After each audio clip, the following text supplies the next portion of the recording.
در جمهوریت که همه تو استقلال بود یک موتر کرولا پیشت بود، همه تو بیرقای جمهوریت از زده بودی یا از امارات از زدی؟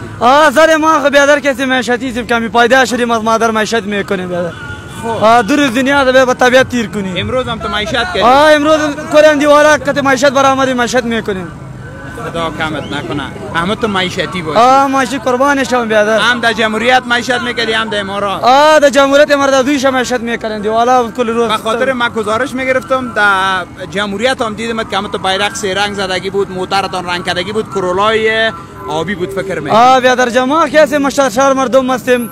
از ودخیل هستیم میکله بچه ودخیل کتی ما میگرده معیشت میکنیم دیگه. صبح تا شام عمود چکر میزنیم طبیعت میکنیم. سرشارای ودخیل؟ سرشارای ودخیل بیادر کلی سرشارای ودخیل کتی ما میگرده. بعد دیگه جوانا سرشار ودخیل چی پیام داری؟ والا خدا خوش باشه، عمود سرشار باشه، تای تراز باشه، عمود سربلند بگرده دیگه، مرد باشن دیگه، با ما هر چیز از کافی. با نامردا چی گفتنی داری؟ با نامردا خدا تباه کنه، مرد بودن در نامرد بودن کیف.